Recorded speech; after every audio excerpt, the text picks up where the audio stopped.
as you become a parent, a part of you always wants that your kids also are, familiar with the way that you have been raised up. Time for parents that you start teaching your children at a very young age.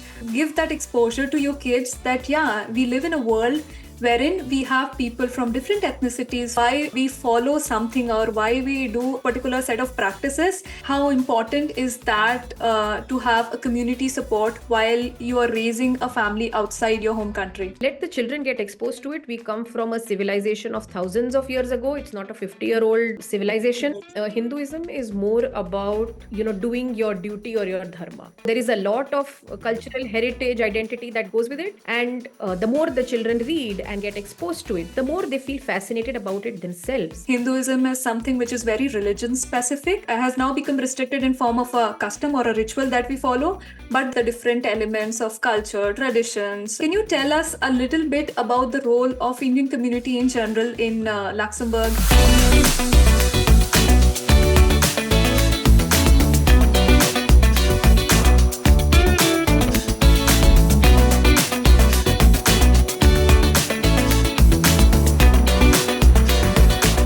Namaste and welcome everyone to the Expat Parenting Show with your host Ruchi Jaju, and today I have a very special guest with me. Her name is Madhumalti Sharma. Hi Madhumalti, how are you? Hi, I'm doing good and namaste to everyone. Glad to have you here. So Madhumalti is technology expert. She's an entrepreneur, a mother of two and an expat mom living here in Luxembourg for I think over 15 years for now, for sure, as per my research, but I'm sure Madhumalti can tell her the exact details since when she lives here. So I'm really, really happy to have her here. And the reason why we have her today is to discuss a very important aspect of parenting, imparting the cultural traditions in children while living in a foreign country. So Madhumalti, over to you and welcome once again. Thanks, Juji. So in terms of a brief background of what I am, you actually described it quite well. I have been working in the tech industry for close to 30 years in many different countries. I grew up as an expatriate myself, living in different countries. So I've kind of got that expat parenting, if I may say so. Yeah. And I moved to Luxembourg in 2009. So yeah, it's been 15 years and my kids were really small when we moved. So I'm happy that, they've kind of blended both the cultures and, kind of have the best of both worlds and are able to relate with both. I did not know this part that you yourself have been an expat kid, because I always thought that you have been, let's say, born and raised in India. Not really. My dad was working in the steel industry, actually in Indonesia. He actually moved there, and that's where I lived for a big part of my life. And then even after that, I have lived in so many different cities in India before actually moving. Even when I was working, I actually lived in the US for some time. Nice. I worked in the Netherlands and Brussels for some time before I moved to Luxembourg, for a long part now. Yeah, it's been a long part, certainly. I mean, I have seen you since the time I'm here, so I definitely know that you have lived here for quite some time. And now that you've mentioned that you have spent so much of time in, let's say, you've lived in multiple countries, you're exposed to the cultures of multiple countries. What was the initial cultural adjustment that you had to do once you moved here with your family and with your kids, especially in Luxembourg? One of the adjustments was, getting used to the fact that we don't get public holidays for festivals that we celebrate, for Diwali, for example. There are many countries in the world who have, given it as a public holiday.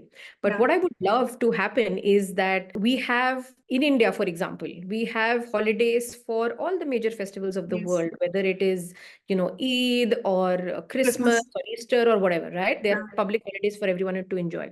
So even if it is difficult for Luxembourg, for example, to do that, I wish there was a way of giving like this pool of holidays and letting people decide what they want to use it for. So keep it the same, but then do it. So the way I have kind of done it is taken a leave at that time or done a shorter version of it and not that elaborate as I would have liked to do. So this is one of the cultural adjustments that I've had to make after moving here. And then the other one is, when you're in India and there is a festival, every street, every house on the street is actually decorated for Diwali, or, you can see people in bright colors. Whereas over here, you're kind of the, someone who stands out because you are doing odd something. One out, yes, exactly. The Yeah. environment and the vibe of celebrating festivals in the, let's say, the home country is something that even I miss. Now that we have been discussing about, let's say, culture a little bit, how have you managed to keep Hindu Indian culture alive in your family while living abroad all these years? You mentioned that you moved here when your kids were really early.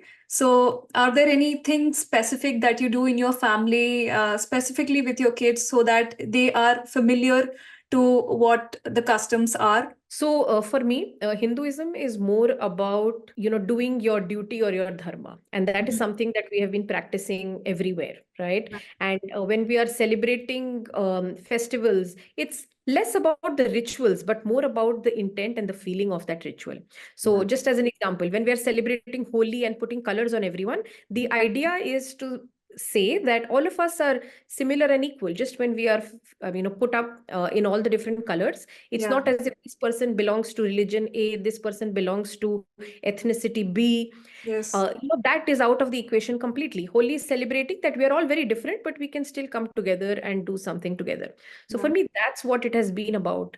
And I mean, now as you see, right, we have the color run in Luxembourg during the summer, which Yeah. is actually a celebration of Holi, and you're doing it, with people from all over. Mhm. So I think that that kind of is that you have to do things in a particular way, but more about the feeling and intent of a festival that I've been able to kind of keep in the family. And I see that around me as well. This is what people are actually doing. So it is important to know.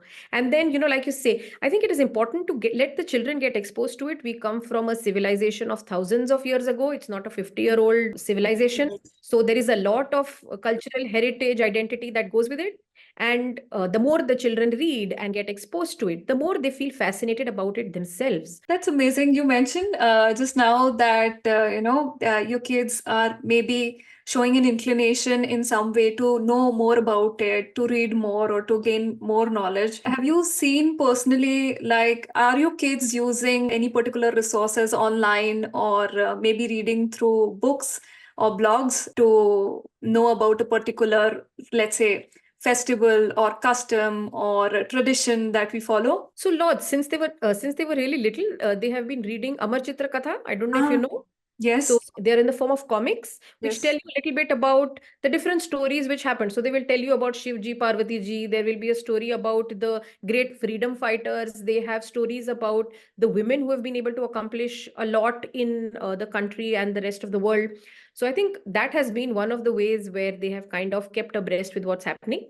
And because it is in such an interesting and consumable form, yeah, like a comic. And right, when young, I've been reading to them, and when they've grown up, they have been doing it, themselves. And now there is also a possibility to actually download it and read it online. So yes, that's another way. And then there are a lot of YouTube channels which go into the depths of what the meaning is of each of the things that we do. So, yeah, people may look at it like a religion or like a ritual, but actually it is not like that. It is based on scientific thinking. Just as an example, we do yoga, and yes, that one of the ways of being able to have it's called the union with the universe. We yes, do om chanting, which is actually the sound of the universe that we are. universe, It is not a ritual or a practice. It's more about aligning everything and, worshipping, respecting everything that is around us. Like in our culture, we will respect a tree and a plant as much as we will respect a river and a mountain. right, People might look at it like, oh, this is their ritual, they are so weird, but it's not like that. From the I mean, it's just that in the civilization, this knowledge of the fact that nature is very powerful and that we should always respect nature is kind of an inborn thing, and it becomes like a way of life. It is like a very general thing. I mean, yeah, things like climate change that we face, the natural hazards that we are facing, wouldn't happen if we were respecting nature all the time and, taking care of it. So I think it just comes in. This is what we have grown up doing. So mm, that's one of the aspects. And again, that's how they also, kind of follow it, go to these different places and try to read about it and learn more. There are a lot of resources available, Ruchi. I'm sure you can, suggest absolutely. many too. Yes, absolutely. And you made some really good points. So let me just have a direct word with the audience over here. So Madhumalti shared some really good tips. First being, if you are not exposed to Amar Chitrakatha, and this is specifically probably I'm addressing here more to an Indian audience than to people from any other nationality, because the content of Amar Chitrakatha is focused majorly around India and subcontinent. Yes, you want to I correct just want me? to mention that actually this is not so. If you can also go to Amar Chitra Katha to reach about the Greek and Mesopotamia culture and what they come up with as well. So you are correct in the way that they're focusing a lot on India, but they have a Yeah. lot of content for the rest of the world as well. So I mean, I would definitely encourage people to check it out. It's Yeah, they yeah. have a huge wealth of information, well researched facts, which they are actually presenting in an interesting manner. So thank you for correcting me. Really appreciate that. So audience, please take a note.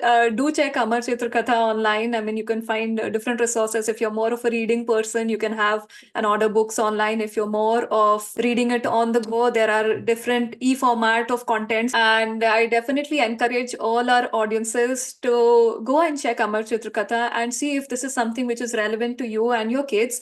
You might find it resourceful. And the second thing that probably Madhumalti mentioned here, and I would like to come back and highlight it once again, is on the part of, again, the culture and the customs and the rituals that we follow is not something for the sake of following a ritual or doing customs. But I personally also believe that, say, it's been civilizations and generations, the knowledge has, the way it has been passed on to, has now become restricted in form of a custom or a ritual that we follow. But the scientific reason why we follow something or why we do a particular set of practices, that knowledge has gone lost in the knowledge transfer process. So, and again, there are plenty of resources available online. If you are someone who wants to know more about it, you can research a couple of YouTube channels or Instagram. I can also link the ones that personally I follow in the description of this episode. So you can check and follow those if you'd like to know more. And if you have something that you already follow, feel free to share it with us in the comment section.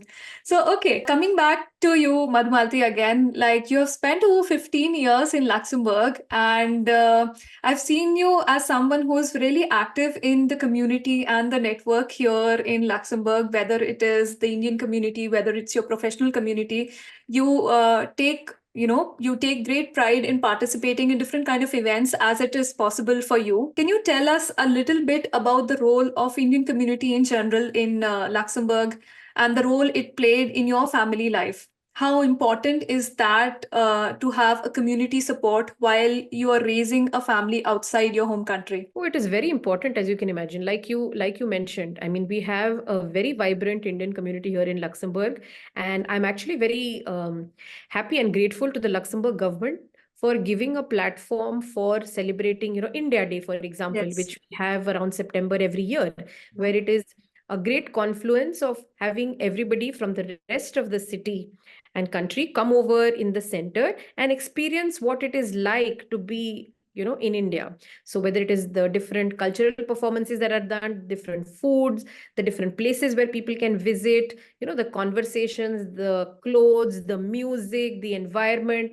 everything is brought alive because the Luxembourg government actually lets us have an India Day.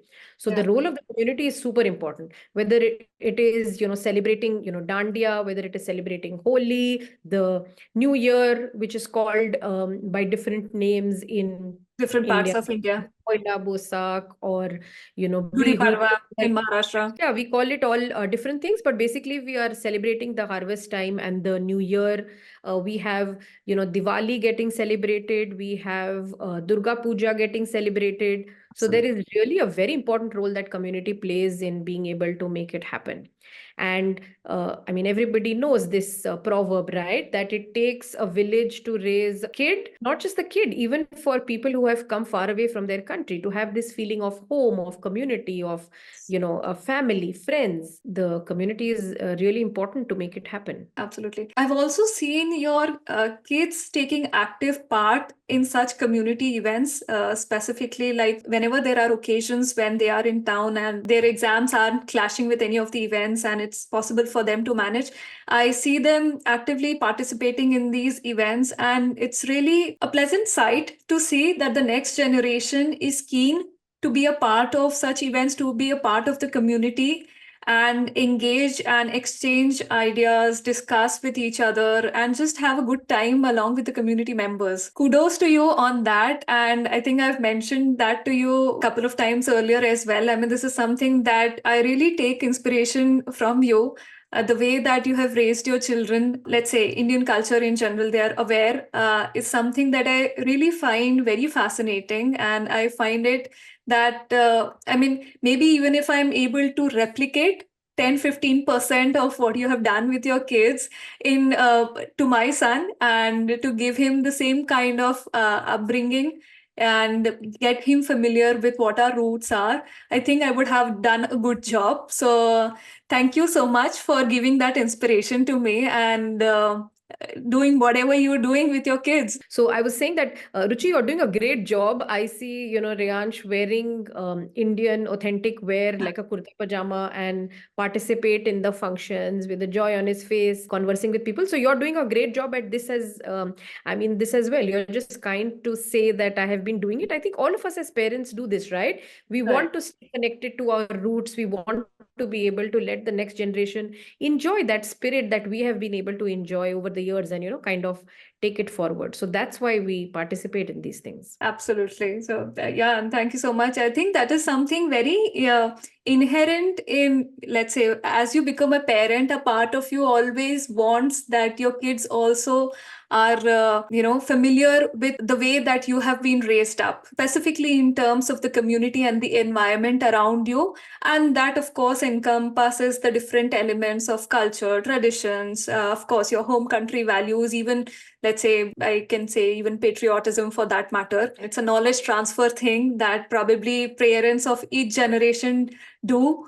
And probably our parents did it for ourselves as well. The only difference is, like, for me specifically, because yeah, I was born and raised in the same country as my parents, and I never moved to any multiple locations. As so, you had an exposure to multiple cultures from, let's say, an early on age in your life, and that also probably helped you not only professionally but in your family life as well, to kind of give that exposure to your kids that yeah, we live in a world wherein we have people from different ethnicities, from different walks of life, and the only thing that probably matters at the end of the day is to give our children value system which respects everyone, which has a value wherein you have the same compassion, same level of care for people of different walks of life. So that's what I think, the core human values remain the same across traditions, across geographies, across civilizations. And this is what the endeavor of each parent is. So I'll move to the next part of the episode over here, which is more in terms of the rewarding moments and the challenges that you have faced yourself as a parent, in terms of raising your children and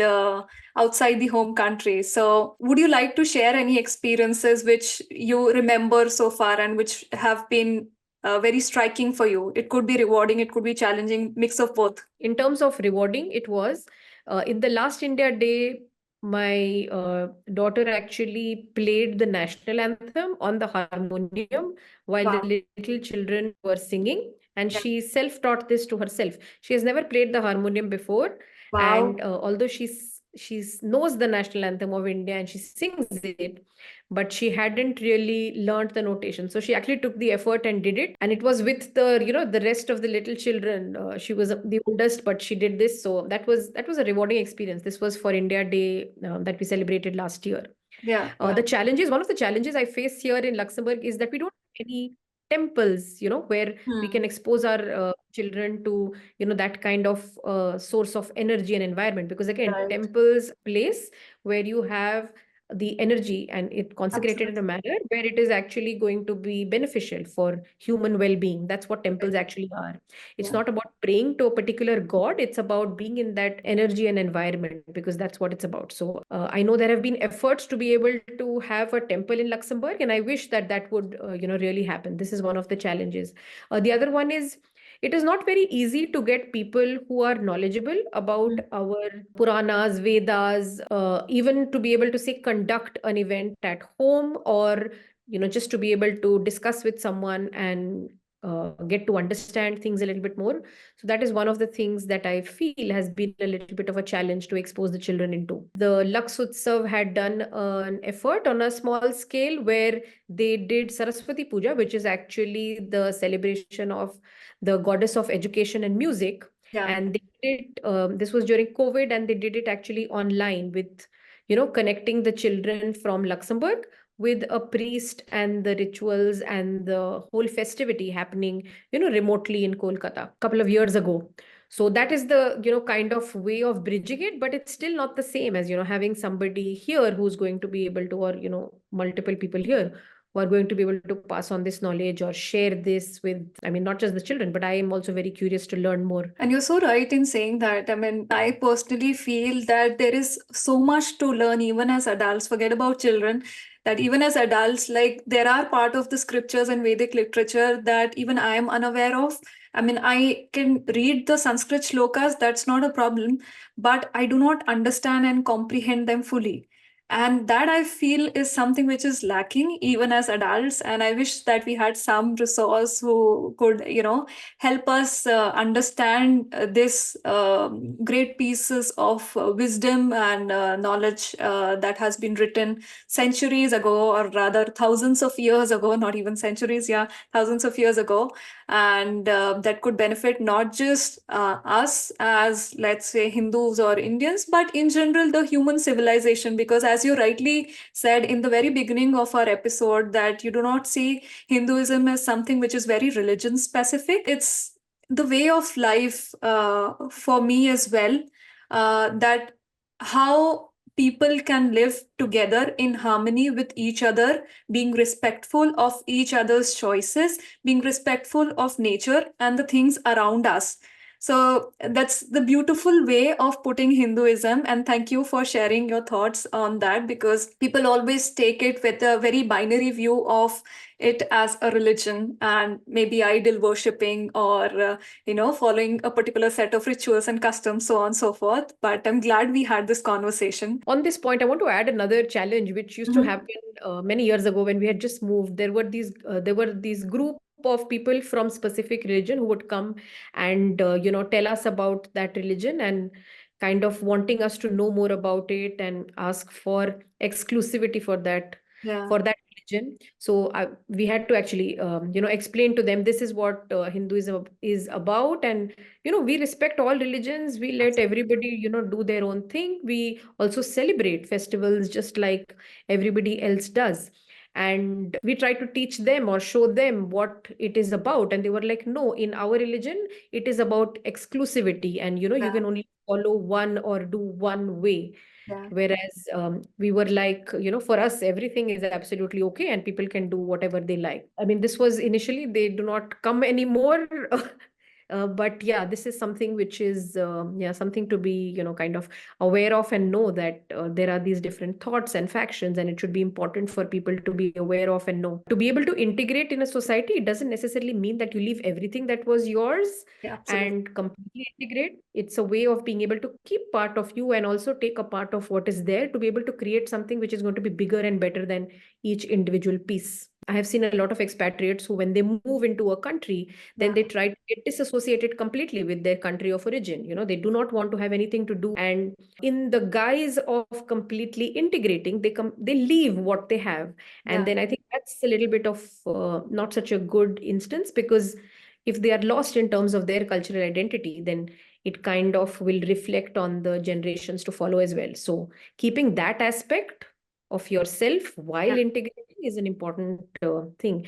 And one of the challenges that people who move from another country have to face and know how to overcome. Absolutely. And it's great that you mentioned about this part of cultural identity. And I'm sure there is nothing which you want to enforce upon people when you say or you express your thoughts. But it is always good when you maintain your individual identity and bring that with you to any new geography that you're getting into. And then you have the best of both the worlds with you. I mean, it's about integration and not about disintegration or disassociating yourself of one of the identities to adopt a different identity altogether.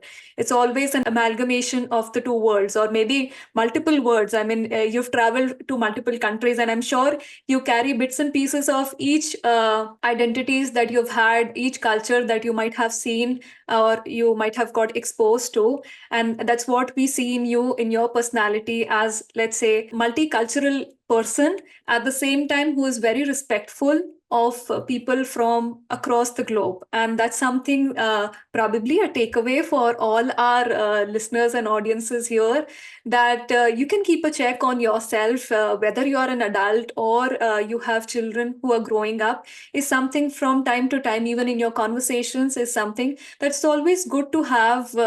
The best of all the worlds, just adopt the best practices and associate yourself as an integrated person rather than being a loner. There was a deep insight into the cultural identity, and maybe I'd like to extend it a little bit to understand for myself personally, like, because now your children are grown up, and as you mentioned in your earlier answer, that you saw your daughter playing the entire national anthem on the harmonium, and she learned by herself. And there was something which I'm sure must have been an emotional moment and a moment of pride for you, that your daughter did it by herself without, I'm sure you must haven't any role in that to tell her what to do. But you've seen your children growing up across the different phases, like from being a toddler to now adolescents, teenagers. Your children are grown up. No, I've seen them. But how do you think that they perceive their cultural identity? Do you see any shift in their mindset? Because they, let's say, I do not even know like which identity. I mean, do they associate themselves with any identity? Or as you answered in your let's say previous question, that it is mixed of cultural identity that you see in themselves. Have you noticed something, anything specific in terms of their inclination? They moved to Luxembourg when they were very little, but I think languages play a very important role, Mhm. and they can speak multiple Indian languages. So they speak Hindi, they a little bit of Bengali, which they understand as well, Rajasthani, because I come from Rajasthan, and here, of course, they speak French, German, and then English is like the common language, Luxembourgish as well.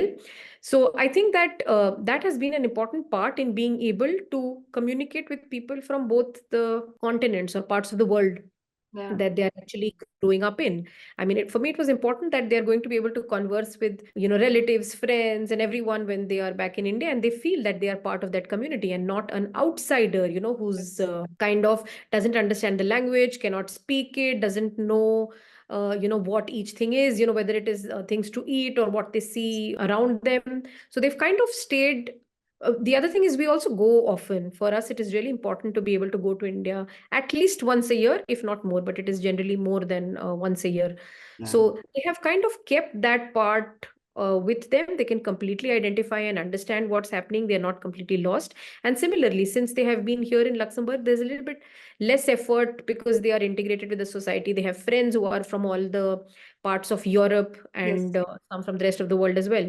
So I cannot say that they are attached to a specific identity. For them, this is how it is. They are always connected to both Luxembourg and India, and they travel a lot. So we all travel a lot as well, to the rest of the world, and we go and speak at conferences or participate in events in all of the parts.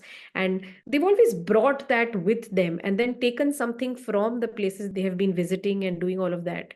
So I think in today's world, I mean, the internet has opened up a great way for people to connect from all over, but also the fact that we travel to all of these locations, we are more like, global citizens trying to get the best of everything. When you go to visit a new place, you get an Indian restaurant there to eat your own food, right? And when you your home country, you also have, whether it is Thai food or French cuisine, you can try everything. So it's kind of like, this world is kind of evolving to a place where there is exposure to all the different cultures, and then one is going to be able to use all of that and enrich themselves as people. Absolutely, absolutely. That's such a great point. And while you were sharing your instance of the importance of languages, to integrate with your relatives or family members back in India. This is something which is very similar. I mean, that was the first thing that even I had, in fact, in my personal journey as a parent, that no matter what, my child needs to know, speak Hindi. I mean, Hindi is something that, I mean, because in my family and in the family of my husband as well, I mean, Hindi is the common language for all of us. So this was something that I was very clear that, okay, the conversations have to be in the mother tongue, in the native language, so that going back, my son could speak to their grandparents in their language, because my parents and my in-laws, they aren't that comfortable with English as a language. So for them to have a common base to interact and to have fun and to share their feelings, express their emotions, they need to have one common language which they can communicate. And yeah, you're so right in pointing that out, that languages play such an important role in having that bonding between the family members, which is so significant for an upbringing of a child, to have, like, not just with parents but with the larger family around them. Absolutely. And this actually reminds me of an instance. So, my husband and I always used to speak to each other in English ever since we got married or got to know each other. Yeah. But I remember that after we moved over here and our children were growing up, we felt that, if we do not speak Hindi at home with each other, then they're not going to get exposed to it because they're not going to hear it anywhere else, right? Whereas English, Exactly. they're going to be able to get exposed to in any way. So we consciously took the decision of starting to speak to each other in Hindi. It was very awkward at first. Yes. Imagine, spending 6, 7 years with somebody Correct. conversing in a language and then, suddenly deciding, okay, we're going to switch. But we took a conscious effort and did it. And I think Yeah. that has also helped to be able to make the kids feel comfortable about the language. Because how many ever, Zoom calls or WhatsApp video calls you do with people back home, Yeah. they're not going to have that level of exposure. Like, to become an expert at something, you have to spend 10,000 hours, like Malcolm Exactly. Gladwell has said.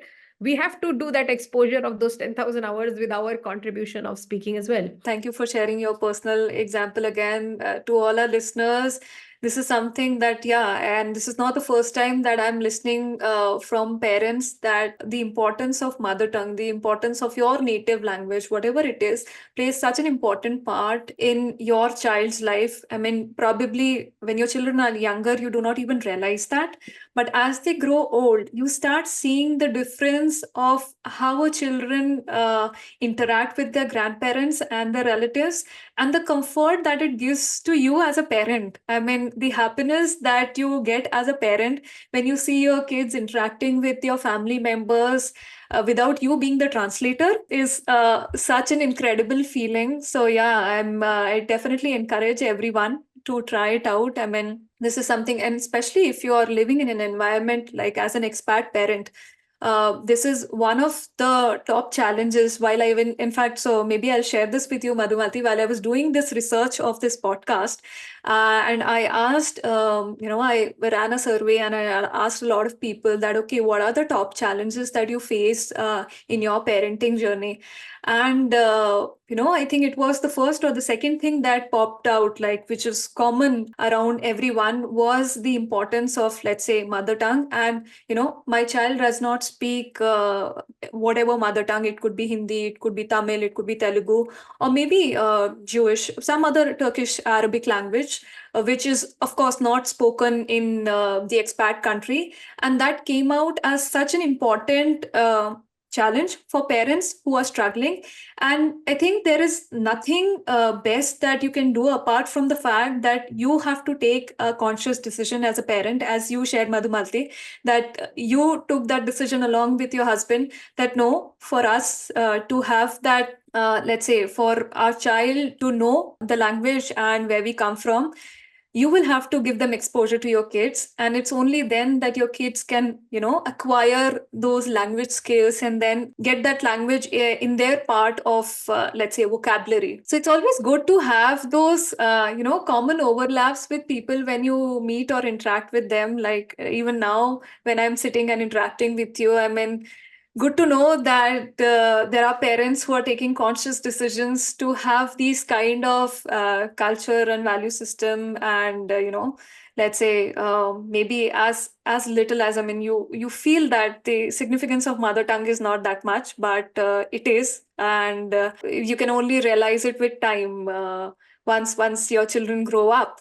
So I'm glad again that we had this discussion on this particular aspect of cultural identity. How do you see and how do you hope that your children carry forward their cultural heritage? What do you think are the key elements that they should follow? See, like I said, they have grown up in a cosmopolitan environment with exposure to so many different cultures, right? In Luxembourg, where we live, Ruchi, uh, 70% of the population of the city are expatriates who have come from different parts of the world. So this is the environment that they are growing up in. So therefore, I don't think we have to work very hard in being able to let them know that you have to let everybody, I mean, everyone is different. Everyone comes with their own, beliefs, values, language, whatever thoughts, and you have to keep your own and bring your own as well on the table, because it's, diversity is what makes things richer. Yeah. So I mean, it's not as if I expect them to carry on a specific element in that manner.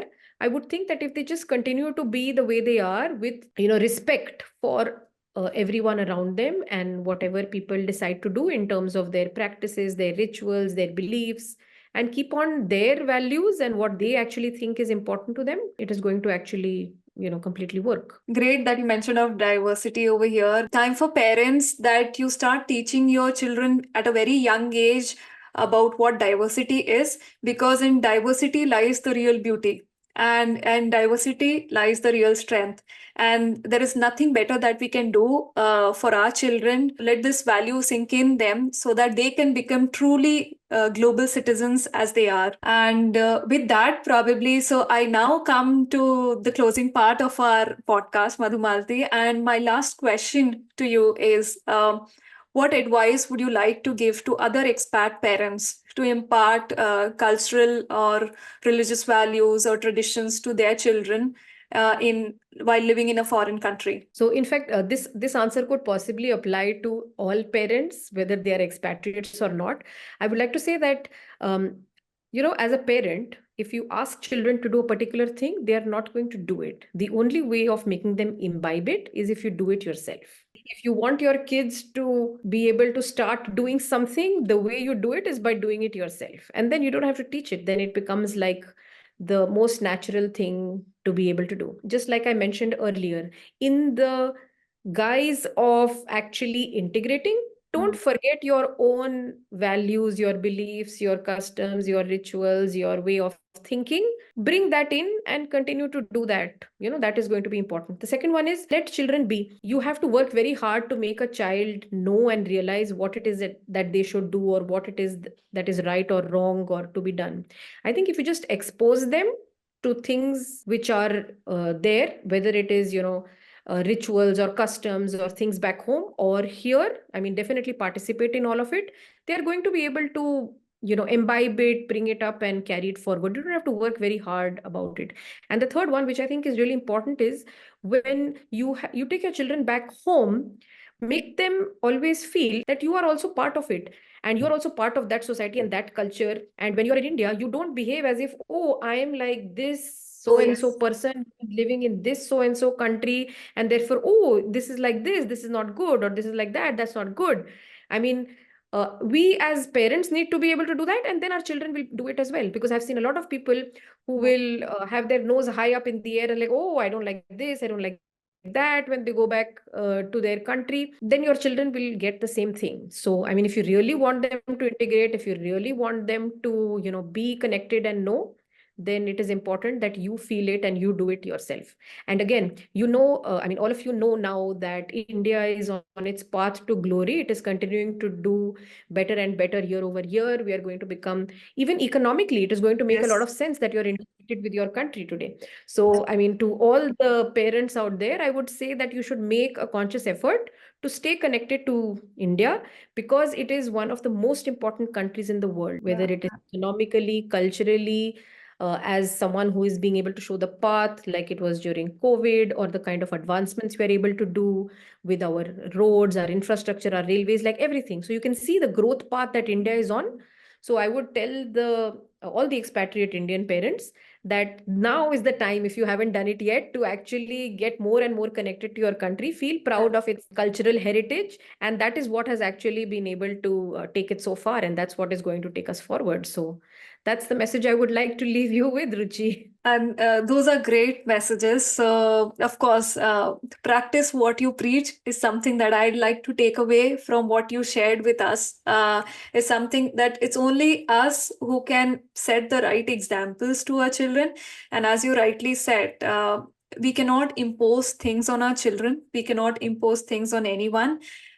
When the children see us do something, it is natural for them to follow also. I mean, they do not feel enforced to do a particular set of things, but it becomes a part of their lifestyle or their life in general and their behavior in general. So thank you so much, Madhumalti, for being with us today. It was great interacting with you, and I hope that our audience also found this episode resourceful and insightful, and you shared some really practical tips as well. So thank you again for that. It was great interacting with you. Thank you so much for your time today. Thank you. Thanks, everyone. All right.